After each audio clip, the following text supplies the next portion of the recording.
ವರ್ಷೆ ಸುಖ ಅವರು ಸರೆಂಡರ್ ಆಗಿದ್ದ ಕಾರಣ ಮಾಧ್ವಿ ಎನ್ನುವಂಥ ಹೆಣ್ಣುಮಗಳು, ತೆಲಂಗಾಣದ ಹೋರಾಟ ಮಾಡಿದಂಥ ಹೆಣ್ಣುಮಗಳು ಮಾಧ್ವಿ ಹೆಡ್ಮಾ ಇವರಿದ್ದವರು ಮೊನ್ನೆ ನಡೆದಂಥ ಒಂದು ಏನಪ್ಪ ದಾಳಿಯಲ್ಲಿ ಈ ಸರ್ಕಾರದ ಅಥವಾ ನಮ್ಮ ಸೈನ್ಯದ ಗುಂಡಿಗೆ ಬಲಿಯಾಗಿ ಹೋಗಿದ್ದಕ್ಕಾಗಿ ಇನ್ನಲ್ಲಿ ಇರೋದ್ರಲ್ಲಿ ಏನು ಅರ್ಥ ಇಲ್ಲ, ಎಷ್ಟು ವರ್ಷ ಹೋರಾಟ ಮಾಡಿದ್ರು ಇದು ಬರೋದಿಲ್ಲ, ಸಮಾನತೆ ಬರಲಿಕ್ಕೆ ಸರಿ ಇಲ್ಲ ಅನ್ನೋಂಥದ್ದು ಅನಿಸೆ ಅಥವಾ ಬದುಕುಸೋದು ಕಷ್ಟ ಆದಾಗ ಈ 49 ವರ್ಷದ ಬರ್ಷೆ ಸುಖ ಮತ್ತು ಜೊತೆಗಾರ ಒಂದು 20 ಜನ ಇವತ್ತು ಸರೆಂಡರ್ ಆಗಿದ್ದಾರೆ. ಬರ್ಷೆ ಸುಖ ಆಯಿತು, ಕಂಕಣಾಲ ರಾಜಿ ರೆಡ್ಡಿ ಅಲಿಯಾಸ್ ವೆಂಕಟೇಶ್ ಆಯಿತು, ಇಂಥವ್ರು ಅನೇಕರು AK-47ಗಳನ್ನು, ಅದೇ ಕಾಲಕ್ಕೆ 10 ಬಂದೂಕುಗಳನ್ನು, ಗ್ರೆನೇಡ್ಗಳನ್ನು, ಏರ್ಗನ್ಗಳನ್ನು, ಅದೇ ಕಾಲಕ್ಕೆ 47 ಶಸ್ತ್ರಾಸ್ತ್ರಗಳನ್ನು, ಅದೇ ಕಾಲಕ್ಕೆ 2206 ಮದ್ದು ಗುಂಡುಗಳನ್ನು ಹಿಂಗೆ ಪೊಲೀಸರಿಗೆ ಒಪ್ಪಿಸಿ ಶರಣಾಗತರಾಗಿದ್ದಾರೆ ಈ ಸುಖ ಅವರು, ಅವ್ರ ಜೊತೆಗಾರರು.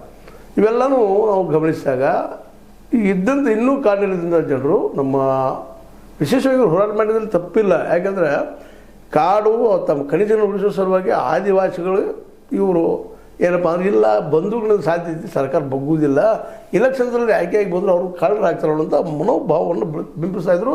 ಮತ್ತು ಇಲ್ಲಿ ನಡೆದಿದ್ದು ಅದಾದ ಇವತ್ತು ಆಯ್ಕೆ ಆದಂಥ ರಾಜಕಾರಣಿಗಳು ಸಹ ಇವರು ಏನಪ್ಪ ಅಂದರೆ ಇವತ್ತು ಕಾಡನ್ನು ನಾಶ ಮಾಡೋದು, ಖನಿಜ ನಾಶ ಮಾಡೋದು ಬೆಳೆತಿದ್ದರಿಂದಾಗಿ ಸಹಜವಾಗಿ ಅಲ್ಲಿ ಆದಿವಾಸಿಗಳು ಕಾಡಿನಲ್ಲಿದ್ದಂಥ ಜನ ಮತ್ತು ಅವ್ರಿಗೆ ಸಂಪರ್ಕ ಮಾಧ್ಯಮವೂ ಇಲ್ಲ, ಇವತ್ತಿನ ಡಿಜಿಟಲ್ ಮೀಡಿಯಾದ ತಿಳುವಳಿಕೆಯೂ ಇಲ್ಲ, ಮತ್ತು ಇಲ್ಲಿ ಭ್ರಷ್ಟಾಚಾರ ನಡೆದು ಏನು ಸುಳ್ಳಲ್ಲ. ಹೀಗಾಗಿ ಅವರಿಲ್ಲ ನಾವು ಬಂಧುಗಳಿಂದ ಸಮಾನ ಮಾಡ್ತೀವಿ, ಸರಿ ತರ್ತೀವಿ ಅಂತ ಏನು ಹುಸ್ತನಕ್ಕೆ ಬಿದ್ದರು.